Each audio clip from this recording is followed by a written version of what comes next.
sumisión. ¿Qué es la sumisión en la iglesia? ¿Y qué es la sumisión en nuestra familia? Porque Dios ha puesto orden. Vemos el orden cuando volteamos al cielo, vemos el orden, cómo Dios crea primero al hombre, a la mujer. Vemos el orden en el cuerpo de Cristo, cómo Dios crea pastores, maestros, evangelistas, misioneros, y todo es para edificar el cuerpo de Cristo, pero principalmente es para alabanza de la gloria de Dios. Así que vamos a leer Efesios capítulo 5. Efesios capítulo 5, verso 21 hasta el verso 33.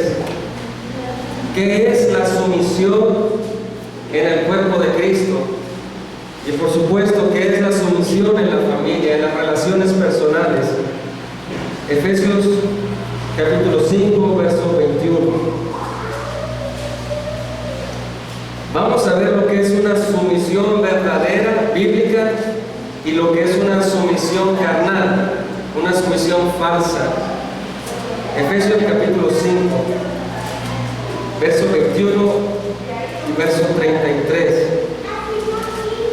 Así que, si alguien le pregunta a usted qué es lo que está escuchando en su iglesia o qué es lo que están escuchando en la predicación, en la congregación, usted puede decirle con claridad: estamos aprendiendo lo que es la sumisión en el cuerpo de Cristo, pero también aplicándolo a nuestras familias. Y cuando hablamos de familias, cuando hablamos o cuando tenemos relaciones personales. En nuestro hogar tenemos una relación personal con nuestra esposa principalmente, y después tenemos una relación personal con nuestros hijos. ¿Qué tiene que ver la sumisión? Aquí en la iglesia, en la congregación, tenemos relaciones entre hermanos, tenemos relaciones fuera en el trabajo. ¿Qué tiene que ver la sumisión? Y de eso es lo que vamos a estar hablando. La sumisión en el cuerpo de Cristo, que es la iglesia, pero también la sumisión en la familia, en nuestras relaciones personales, en nuestro andar diario, cómo vivimos. ¿Qué tiene que ver entonces la sumisión? Dice el verso 21 de Efesios capítulo 5: someteos unos a otros en el temor de Dios. Las casadas estén sujetas a sus propios maridos como al Señor, porque el marido es cabeza de la mujer, así como Cristo es la cabeza de la iglesia, la cual es su cuerpo, y Él es su Salvador. Así que, como la iglesia está sujeta a Cristo, así también las casadas lo estén a sus maridos en todo.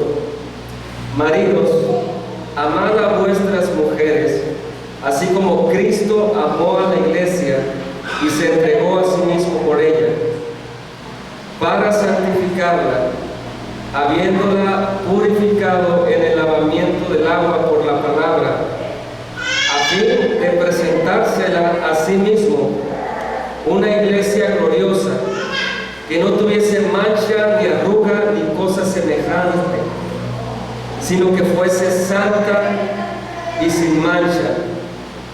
Así también los maridos deben amar a sus mujeres como a sus mismos cuerpos. El que ama a su mujer, a sí mismo se ama, porque nadie aborreció jamás a su propia carne, sino que la sustenta y la cuida, como también Cristo a la iglesia, porque somos miembros de su cuerpo, de su carne y de sus huesos. Por esto dejará el hombre a su padre y a su madre, y se unirá a su mujer, y los dos serán una sola carne. Grande es este misterio, mas yo digo esto respecto de Cristo y de la iglesia. Por lo demás, cada uno de vosotros ame también a su mujer como a sí mismo, y la mujer respete a su marido. La sumisión en el cuerpo de Cristo es algo esencial, para que Dios pueda cumplir sus propósitos en nuestras vidas. Si usted quiere una iglesia saludable, la iglesia o el cuerpo de Cristo tiene que aprender y tiene que creer en la sumisión. Y vamos a ver qué es la sumisión bíblica y la sumisión falsa o carnal. Si usted desea un matrimonio bíblico, o si usted desea una mujer bíblica para casarse o viceversa, o si usted quiere educar a sus hijos en la palabra, usted primeramente o yo tenemos que entender lo que significa la sumisión. Es sometimiento los unos a los otros. ¿Qué es esto, hermanos? Y en nuestra cultura no nos gusta la palabra someternos y no nos gusta la palabra sumisión. Si usted es soltero y conoce a una mujer y le habla de este concepto, probablemente esta mujer ya no quiera verlo, o ya no quiero verla, o viceversa, porque en nuestra cultura reina el pensamiento de libertad, el pensamiento libre, el pensamiento positivo y toda clase de humanismo. Así que, hermanos, si nosotros deseamos como jóvenes conocer a una mujer piadosa, esa mujer piadosa tiene que saber lo que es la sumisión. Y si la mujer cristiana aquí desea conocer a un hombre, el hombre necesita conocer lo que es la sumisión bíblica. Cuando un hombre y una mujer contraen matrimonio y no está la enseñanza de la sumisión, probablemente haya problemas en el matrimonio, probablemente haya fracaso en el matrimonio. En nuestra actualidad hay mucho cristianismo, muchos hombres y mujeres casados que viven vidas divorciadas espiritualmente, mostrando una cara, pero en la intimidad hay divorcio por causa de que no entendemos el concepto de la sumisión. Hermanos, si nosotros queremos ser una iglesia bíblica, si queremos ser una iglesia que refleje a Cristo, nosotros como grupo, como iglesia, tenemos que saber lo que significa la sumisión. Dios ha puesto órdenes. Dios creó al hombre, creó a la mujer con un orden. Dios creó al hombre y a la mujer para que gobernara lo creado con un orden. Dios ha creado las cosas con orden, hermanos. Y cuando volteamos los papeles o dejamos a un lado el concepto de la sumisión, es cuando se hace un desorden en nuestras vidas. Cuando dejamos de someternos bíblicamente los unos a los otros en el cuerpo de Cristo o en nuestras relaciones personales, se vuelve un caos. Se vuelve un caos el cuerpo de Cristo y también se vuelve un caos nuestras familias. Vamos a ver entonces que existen dos clases de sumisión. La falsa, que es del mundo, que es de Satanás. La sumisión falsa, que proviene de la carne y que proviene del príncipe de este mundo, que es Satanás. Les decía ahorita un momento, si tú hablas con una mujer acerca, sea casada o sea soltera, acerca de la sumisión, esa mujer va a decirte que tú vives allá en el pasado, que eso ya pasó de moda y que eso no tiene nada que ver con nuestra actualidad. Pero, hermanos, la sumisión vista del lado carnal o la sumisión vista del lado cultural o del lado secular proviene del conocimiento satánico y del conocimiento diabólico. Así que, pero la sumisión bíblica o la sumisión verdadera proviene de lo celestial y su fuente es Dios, y en eso descansamos nosotros. ¿Qué es la sumisión falsa? Yo puse una definición aquí. ¿Qué es la sumisión falsa? Dice que es el acto del hombre no regenerado. La sumisión falsa es el acto del hombre no regenerado que en sumisión ciega y oscura se somete bajo una autoridad cuya norma está basada en la maldad. todos nos sometemos de cierta manera a una fuente de luz o a una fuente de tinieblas. El hombre no regenerado se somete bajo la esclavitud del pecado. Y la maldad es la fuente de su sometimiento. Por eso vemos en Romanos y en el libro de Juan, al principio, los primeros capítulos, que el hombre, cuando ve la luz, rechaza la luz, o sea, rechaza someterse, rechaza ser sumiso, porque ama más las tinieblas y rechaza la verdad. Por eso cuando hablamos de sumisión, una persona o una mujer no regenerada, un hombre no nacido de nuevo, no puede entender la sumisión bíblica. Simplemente él dice: yo no me someto a nadie, yo soy mi propia autoridad. Y tú como mujer y mis hijos están bajo mi tutela y yo mando, yo ordeno, ustedes me sirven a mí. Ese es el concepto de la fuente tirana de la maldad y del pecado.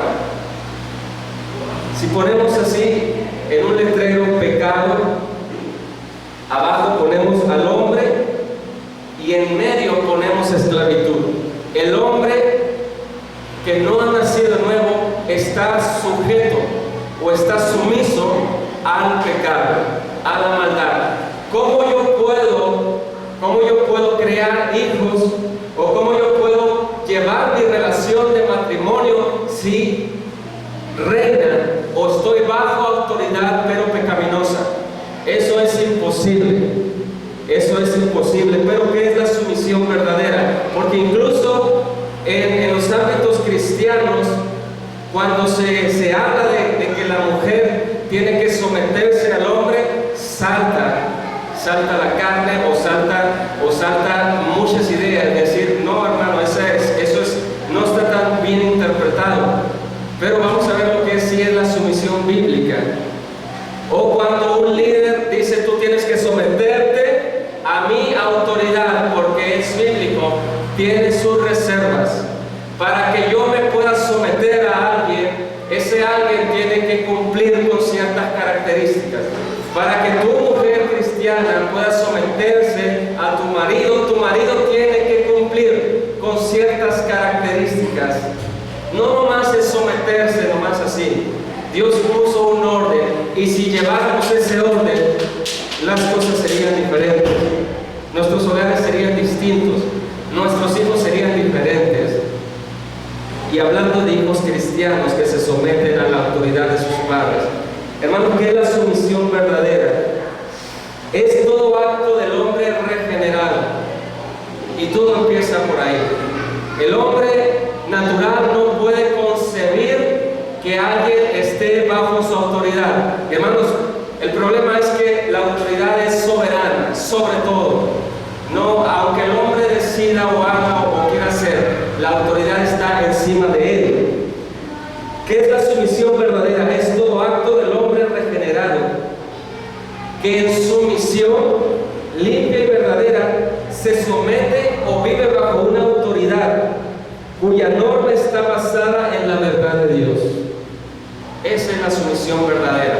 Es el acto en que tú y yo como cristianos, tú y yo como esposo o esposa, tú y yo como hijos, nos sometemos a una autoridad cuya fuente es la verdad. Y hermano, ¿quién no quisiera descansar en la verdad? ¿Quién no quisiera descansar en la justicia de Dios? ¿Quién no quisiera descansar en el amor de Dios?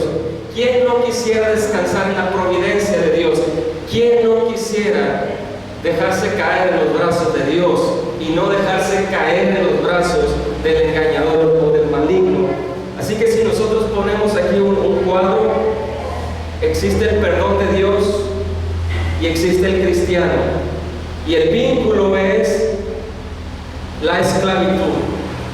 O eres esclavo del pecado o eres esclavo de Dios. Son dos cosas, no hay otro camino. El hombre no regenerado, cuando pasa de las tinieblas a la luz, sigue siendo esclavo, pero ahora la fuente es diferente. Ahora la fuente es de vida eterna. La esclavitud ahora es de Dios, es de Cristo. Vamos a ver entonces Efesios capítulo 5, verso 21. Así que, hermanos, cuando escuchemos la palabra someterse o sumisión, que no nos asuste. Hemos de someternos los unos a los otros bajo la voluntad perfecta de Dios, bajo su voluntad perfecta de Dios. Dice el verso 21, someteos unos a otros en el temor de Dios. Hermano, la palabra someterse implica que hay una autoridad y que hay alguien en sumisión. Acuérdense que la palabra sumisión es aquel que se somete a una autoridad, y una autoridad que su fuente es luz, es verdad. Así que someteos implica autoridad, pero también implica que alguien se tiene que someter. Y dice el verso 21, someteos unos a otros. Implica, hermano, que todo cristiano vive bajo una autoridad. No somos cristianos aislados, no somos cristianos que vivimos sin una norma. Tanto tú como yo vivimos bajo una autoridad bíblica, bajo una autoridad de luz y de verdad. Así que, hermanos, todos estamos llamados a vivir en sumisión. No hay líder religioso bíblico que no tenga presente esto en su vida, que él vive bajo sumisión siempre, bajo una autoridad. Bajo una autoridad. Ningún creyente, hermanos, es superior a otro ante los ojos de Dios. Ningún creyente es superior, hermanos. Nosotros simplemente somos hombres pecadores que hemos sido perdonados y salvados por pura gracia de Dios. Así que ante los ojos de Dios no hay, en un sentido espiritual no hay niveles. Todos estamos bajo autoridad, bajo la sumisión de Dios. Ese es un principio para poder entender después cómo yo puedo someterme al cuerpo de Cristo, pero también cómo yo puedo someterme en mi familia. Vamos a estar estudiando paralelos. Yo aprendo la doctrina de la sumisión o el consejo porque lo voy a aplicar con mi familia, lo voy a aplicar en mis relaciones personales. Así que todo creyente está bajo una autoridad superior, bajo una sumisión. Vamos a leer Gálatas 3:28, el libro de Gálatas. Gálatas 3:28. Así que estamos predicando acerca de la sumisión en el cuerpo de Cristo y la sumisión en la familia. Gálatas 3, verso 28. Dice, si lo leemos un poco arriba, 27, porque todos los que habéis sido bautizados en Cristo, de Cristo estáis revestidos.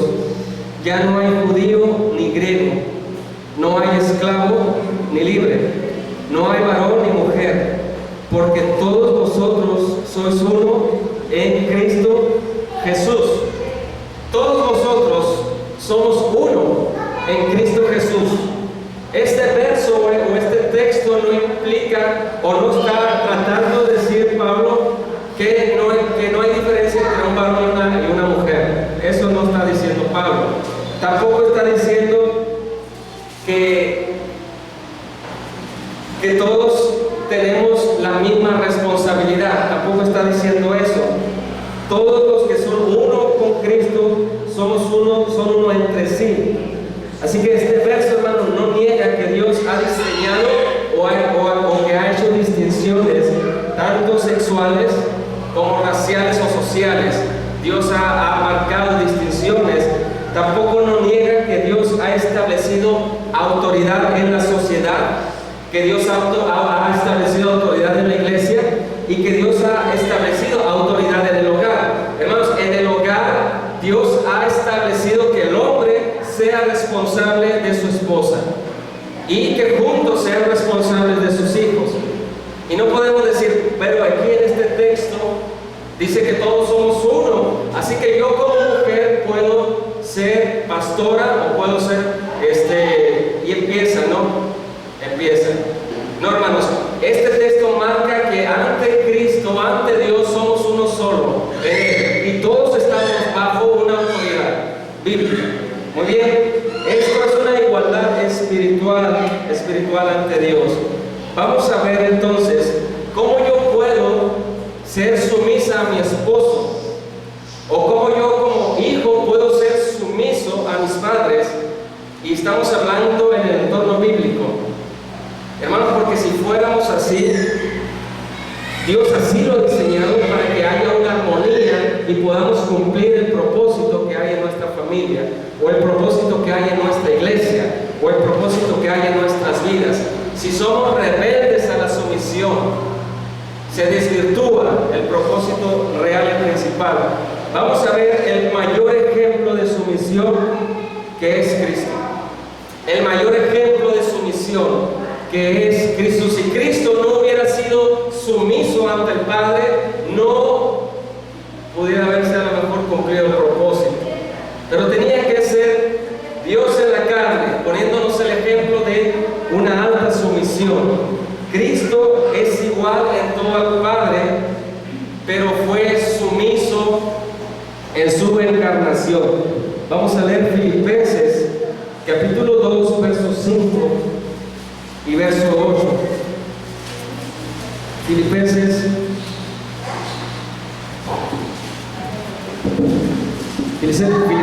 capítulo 2. Capítulo 2, verso 5.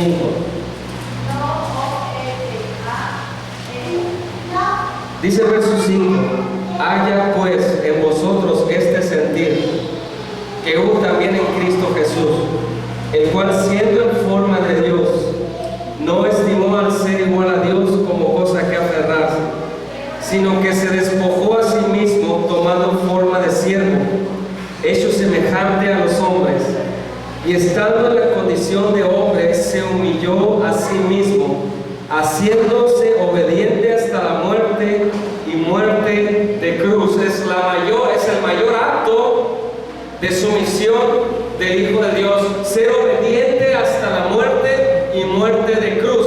Cristo, siendo igual al Padre, Él toma una posición sumisa y se pone bajo autoridad de Dios y del Padre.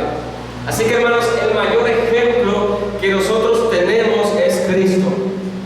Cuando yo me someto a mi hermano, o cuando yo me someto a mi pastor, es porque estoy viendo a Cristo reflejado en la vida de mi pastor. Es porque estoy viendo a Cristo reflejado en la vida de mi hermano. Cuando una mujer cristiana se va a someter a su esposo, es porque ve en su esposo a Cristo reflejado. Porque el esposo tiene una autoridad mayor que él, la cual es Cristo. Son principios fundamentales para nuestras relaciones personales. Son principios. Y si en esta tarde solamente vamos a estar viendo la introducción, el principio. Yo como hijo cristiano me someto a mis padres porque veo que mis padres reflejan a Cristo. Hermano, eso se llama armonía, y eso se llama estar todos bajo la autoridad bíblica y divina. Así que Cristo es el mayor ejemplo. Él se humilló, Él fue hasta la muerte y muerte de cruz. Vamos a leer otro verso, Juan 17:4. Juan 17:4.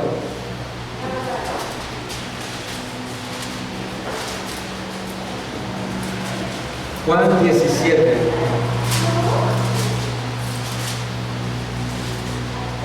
El contexto es que Jesús está orando por sus discípulos. Vamos a leer desde el verso 1. Juan 17. Estas cosas habló Jesús, y levantando los ojos al cielo dijo: Padre, la hora ha llegado. Glorifica a tu Hijo, para que también tu Hijo te glorifique a ti, como le has dado potestad sobre toda carne, para que dé vida eterna a todos los que le diste. Y esta es la vida eterna que te conozcan a ti, el único Dios verdadero, y a Jesucristo a quien has enviado. Yo te he glorificado en la tierra, he acabado la obra que me distes que hiciese. Ahora pues, Padre, glorifícame tú al lado tuyo, con aquella gloria que tuve contigo antes que el mundo fuese. Hermanos, Cristo vino en sometimiento bajo una autoridad y vino a cumplir su obra, a cumplir no la obra propia de Cristo, sino la obra que el Padre le había encomendado. Cristo se somete al Padre en obediencia y en humillación y en humildad. Juan 19, verso 30. Un poco más adelante, Juan 19, verso 30. Y vaya que Cristo, hermanos, cumplió su obra. Cristo cumplió su parte, su trabajo, porque Él fue un hombre sumiso ante su Padre. Dice el verso 30, cuando Jesús hubo tomado el vinagre, dijo: consumado es. Y habiendo inclinado la cabeza, entregó el Espíritu.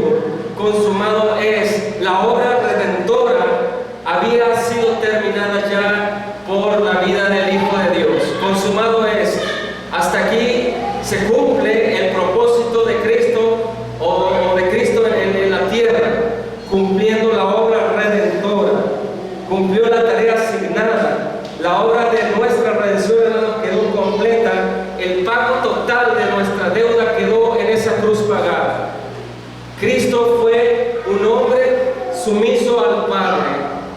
En su humillación Él va a la cruz y muere y cumple con la tarea. Así que, hermanos, para poder nosotros entender lo que es la sumisión, tenemos que creer en lo que Cristo hizo por nosotros, pero en lo que Cristo hizo también por el Padre. Por el Padre. Padre, glorifícame, he acabado la obra, glorifícame, como en el pasado tú me glorificaste. Así que, hermanos, para poder entender lo que es la sumisión, tenemos que mirar siempre a Cristo. Tenemos que mirar siempre la vida de Cristo para poder someternos los unos a los otros. Si no creemos en el Evangelio, o si no creemos en la vida de Cristo o en su ejemplo de Cristo, difícilmente podremos someternos los unos a los otros. Difícilmente la esposa se va a someter al esposo. Difícilmente el hijo o la hija va a someterse a los padres cuya autoridad está sobre ellos. Todo es una armonía. Vamos a ver un ejemplo de humildad. Así que, hermanos, el requisito para la sumisión es la humildad. El requisito para la sumisión es la humildad. Vamos a leer Juan capítulo 13. Juan capítulo 13, verso 1. Y tenemos que sentar las bases para poder hablar de la familia. Tenemos que sentar las bases para poder hablar de las relaciones personales entre nosotros como cristianos, pero también entre los de allá afuera. Juan capítulo 13, verso 1 hasta el verso 20. Este es es uno de los actos espirituales, pero también físicos que Cristo hizo de humildad. Antes de la fiesta de la Pascua, sabiendo Jesús que su hora había llegado para que pasase de este mundo al Padre, como había amado a los suyos que estaban en el mundo, los amó hasta el fin. Y cuando cenaba, como el diablo ya había puesto en el corazón de Judas Iscariote, hijo de Simón, que le entregase, sabiendo Jesús que el Padre le había dado todas las cosas en las manos y que había salido de Dios y a Dios iba, se levantó de la cena y se quitó su manto y tomando una toalla se la ciñó. Luego puso agua en un lebrillo y comenzó a lavar los pies de los discípulos y a enjuagarlos con la toalla con que estaba ceñido. ceñido. Qué gran acto de humildad. Cristo estaba a punto ya de ser entregado a la muerte. Y antes de ascender al cielo, al trono de Dios, Él hace un acto de humildad, hermanos. Pero también con un trasfondo espiritual. Jesús se quita su manto, se lo ciñe y empieza a hacer en el verso 6. Entonces vino Simón Pedro y Pedro le dijo: Señor, ¿tú me lavas los pies? Respondió Jesús y le dijo: lo que yo hago, tú no lo comprendes ahora, mas lo entenderás después. Pedro le dijo: no me lavarás los pies jamás. Jesús le respondió: si no te lavare, no tendrás parte conmigo. Le dijo Simón Pedro: Señor, no solo mis pies, sino también las manos y la cabeza. Jesús le dijo: el que está lavado no necesita sino lavarse los pies, pues está todo limpio, y vosotros limpios estáis, aunque no todos. Porque sabía quién le iba a entregar, por eso dijo: no estáis limpios todos. Así que, después que les hubo lavado los pies, tomó su manto, volvió a la mesa y les dijo: ¿sabéis lo que os he hecho? Vosotros me llamáis maestro y señor, y decís bien porque lo soy. Pues si yo, el Señor y el Maestro, ha lavado vuestros pies, vosotros también debéis lavaros los pies los unos a los otros, porque ejemplo os he dado, para que como yo os he hecho, vosotros también hagáis. De cierto os digo, el siervo no es mayor que su Señor, ni el enviado es mayor que el que le envió. Si sabéis estas cosas, bienaventurados seréis si las hiciereis. Hermanos, dice, es tremendo esta parte de la Escritura. Ejemplo yo les he dado, dice Cristo. Y luego dice: si conocieres esta enseñanza, pero si la hicieres, bienaventurados seréis. Ustedes me llaman maestro y señor, y lo soy, dice Cristo. Pero ¿saben lo que he hecho? ¿Saben el acto que he hecho? Hermanos, imagínense los pies. En aquella época se usaban las sandalias. No había autobuses, no había transporte. Los pies de los hombres estaban siempre sucios por la tierra, el sudor, y el acto de lavar los pies a los hombres o a las mujeres solamente le pertenecía a los siervos más y más humildes, o más y más abajo de la servidumbre, porque había niveles en la servidumbre, pero quien lavaba los pies era el siervo más, pero más de los que estaban abajo, de menor y menor rango. Y cuando Pedro ve que Jesús, el Maestro y el Señor, empieza a lavarle los pies, agarra agua y los echa en una canasta o en una bandeja y empieza a lavarle los pies, Pedro se pone de pie y le dice: Señor, no me laves tú los pies, porque Pedro sabía que era un acto de extrema humillación. Y Jesús le dice: si no te lavo los pies, no tendrás parte en mi reino. Y Jesús está tratando de enseñarle a Pedro un acto espiritual con un acto físico. Y Pedro le dice: Señor, lávame no solamente los pies. La reprensión fue grande y fue dura. No me laves solamente los pies, lávame la cabeza y todo el cuerpo, para que entre en tu reino. Hermanos, gracias al Cordero que fue inmolado en la cruz, la sangre de Cristo ha lavado por completo nuestras almas. Gracias a la muerte y sacrificio de Cristo hemos sido lavados por la sangre y por la vida derramada del Hijo de Dios. Nosotros estamos ya completos en Cristo y en Él.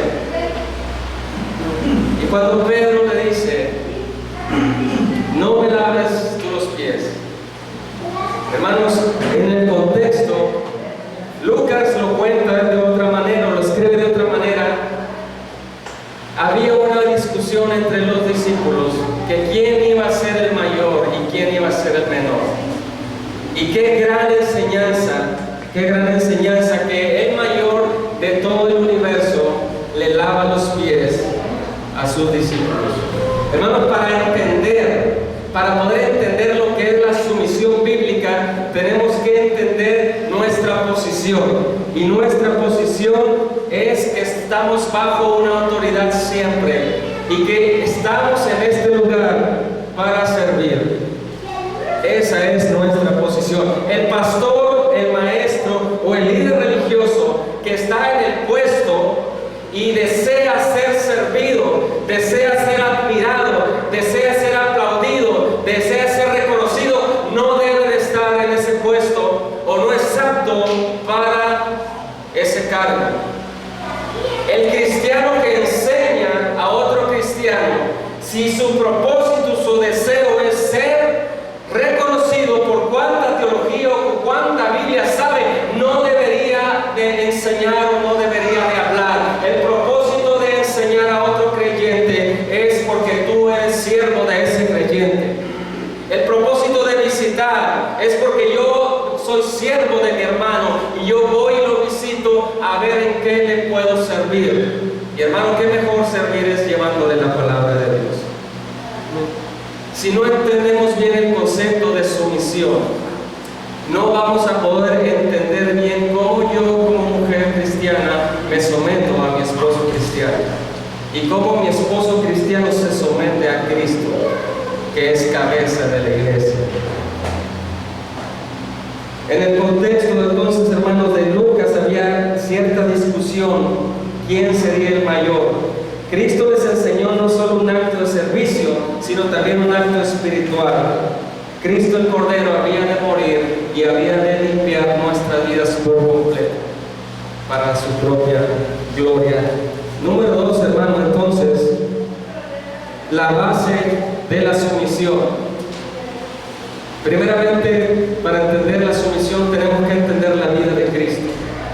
Cómo fue sumiso al Padre y cómo sirvió estando aquí en la tierra. Pero número 2, la base de la sumisión es el temor de Dios. ¿Qué dice Efesios 5:21? Someteos los unos a los otros como, hermano. ¿En el temor de quién? En el temor de Dios. Yo como hijo me someto a mis padres en el temor de Dios.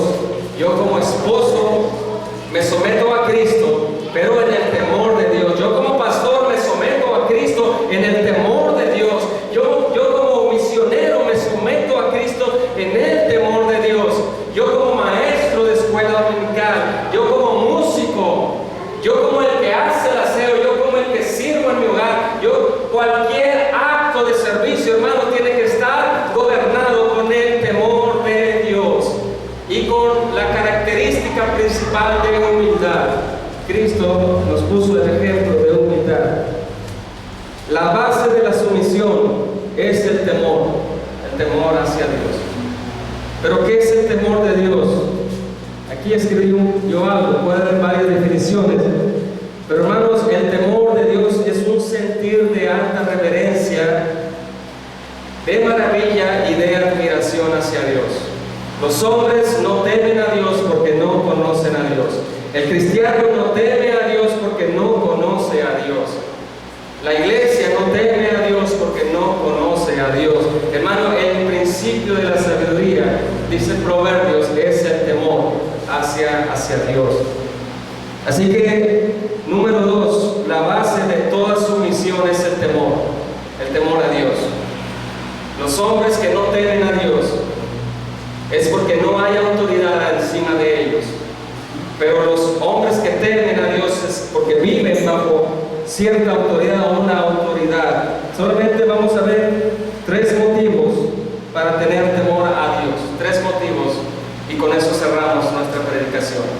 Esta predicación es la introducción para las relaciones personales entre nosotros como iglesia y en la familia. Estamos promoviendo que en nuestra familia se empiece a abrir la palabra de Dios, que podamos abrir la palabra de Dios con nuestros hijos, con nuestra esposa, poder orar, poder reflejar a Cristo.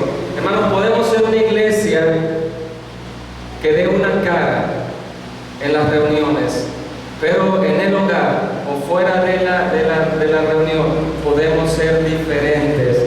Una iglesia fuerte no es una iglesia que tiene un montón de gente. Una iglesia fuerte es aquella que tiene hogares fuertes, rendidos solamente a Cristo. 3 motivos para tener el temor a Dios, hermanos. Apocalipsis capítulo 15, verso 4. Libro de Apocalipsis capítulo 15.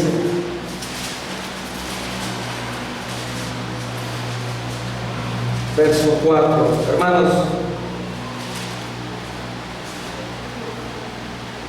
el primer motivo por el cual nosotros y los hombres deberíamos de tener temor a Dios es por su santidad. Por su santidad. Dice el capítulo 15, bien, verso 1, vi en el cielo otra señal, grande y admirable. 7 ángeles que tenían las 7 plagas postreras, porque en ellas se consumaba la ira de Dios. Vi también como un mar de vidrio mezclado con fuego, y a los que habían alcanzado la victoria sobre la bestia, y su imagen, su marca y el número de su nombre, en pie sobre el mar de vidrio, con las arpas de Dios. Verso 3, y cantaban el cántico de Moisés, siervo de Dios, y el cántico del Cordero, diciendo: grandes y maravillosas son tus obras, Señor Dios Todopoderoso.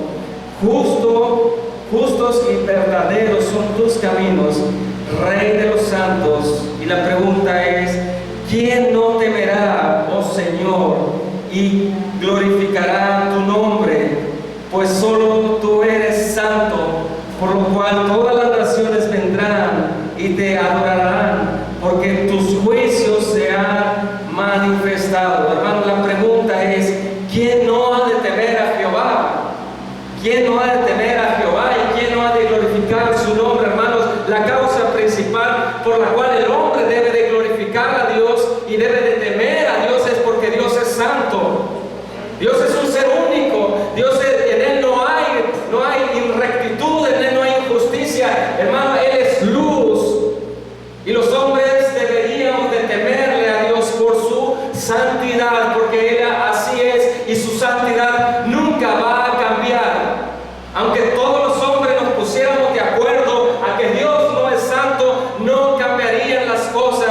Y nosotros como creyentes, hablando de cualquier cristiano, cualquier creyente, siempre deberíamos de tener presente que Dios es santo. La pregunta es: ¿quién no ha de adorar el nombre de Dios?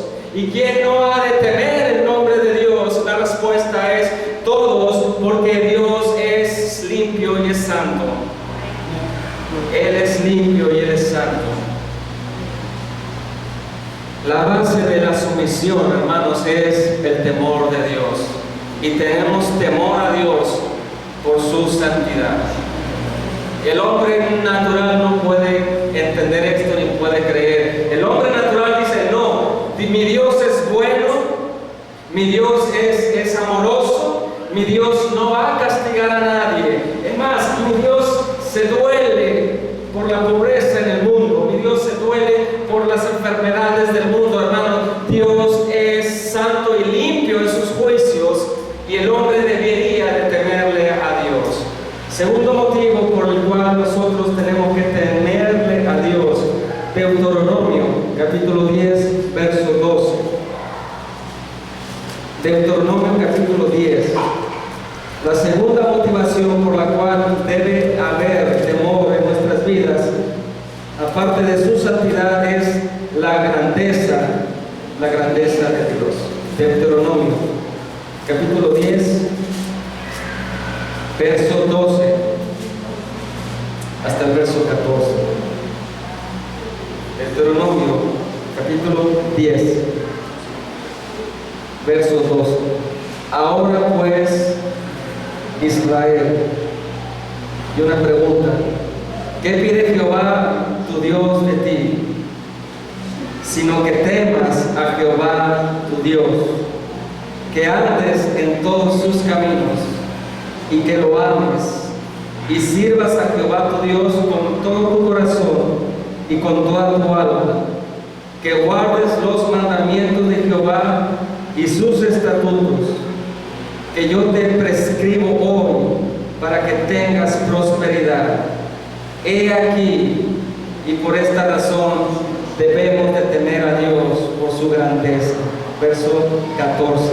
He aquí, de Jehová tu Dios son los cielos, y los cielos de los cielos, la tierra y todas las cosas que hay en ella.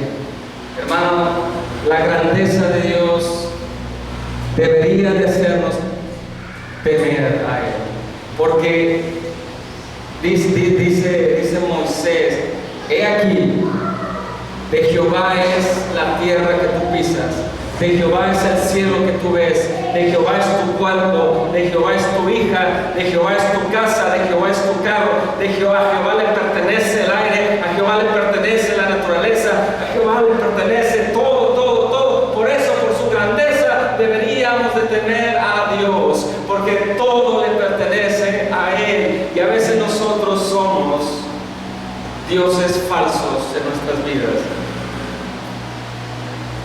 que pensamos que las cosas que tenemos son nuestras, le pertenecen a Dios. Debería de temer los hombres, porque la grandeza de Dios es infinita, es inmensa.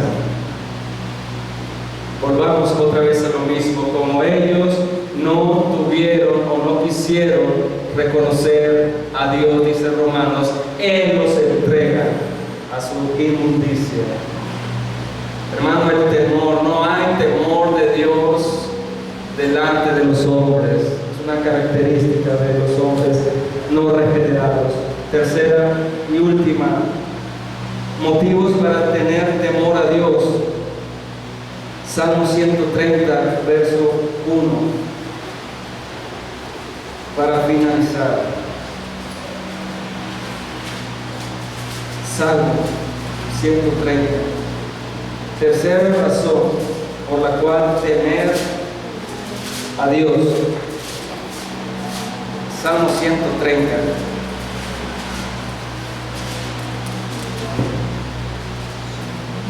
Verso 1 hasta el verso 8.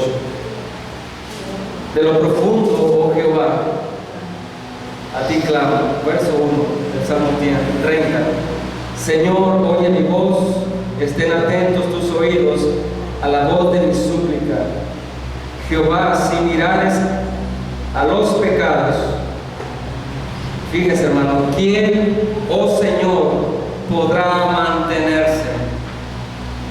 Dice David: si tú mirares nuestros pecados, ¿quién podrá mantenerse de pie?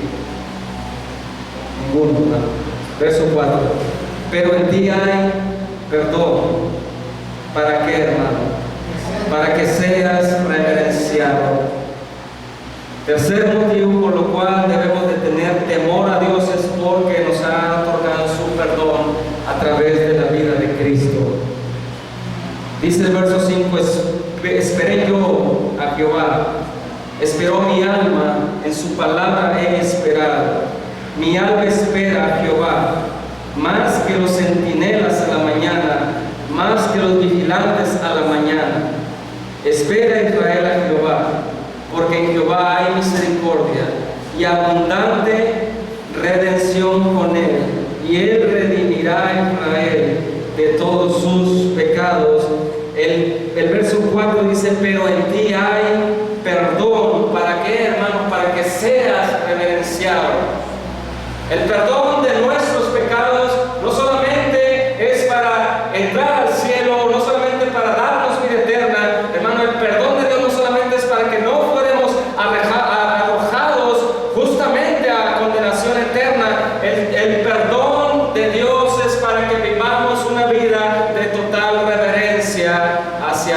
hacia su persona. El perdón de Dios debería y debe ser una motivación para que veamos las cosas de Dios con alta reverencia. Por eso, hermanos, por eso, la base de la sumisión es el temor a Dios. Por eso yo, como esposa, entiendo ahora por qué debo de someterme a mi esposo en sumisión. Por eso yo ahora como hijo entiendo por qué tengo que someterme a mis padres en sumisión. Por eso yo como cuerpo que es la iglesia, entiendo que debo de someterme el uno al otro. Cuando entendemos lo que es la sumisión bíblica, podemos someternos los unos a los otros, porque yo soy sirviente de usted y usted es sirviente mío. Yo no soy mayor que usted, ni usted es mayor que yo, sino que, hermano, Dios nos ha prestado vida para servirnos los unos a los otros y poder engrandecer su reino. Queremos tener hogares fuertes, queremos ser una iglesia bíblica, una iglesia fuerte. Tenemos que someternos los unos a los otros, pero en el temor de Dios. Si no sabemos lo que es el temor de Dios, vamos a seguir haciendo destrozos en nuestras vidas. Pero cuando comprendemos o cuando creemos en el temor de Dios, las cosas pueden cambiar y pueden cambiar de rumbo. Si yo sé mucha Biblia y enseño a un hermano nuevo, no lo hago para enseñorearme de él, lo hago porque yo soy su siervo y estoy aquí para servirle. Y cuando él quiere enseñar a otro, va a enseñar con la misma actitud que tú enseñaste a tu hermano en Cristo, y él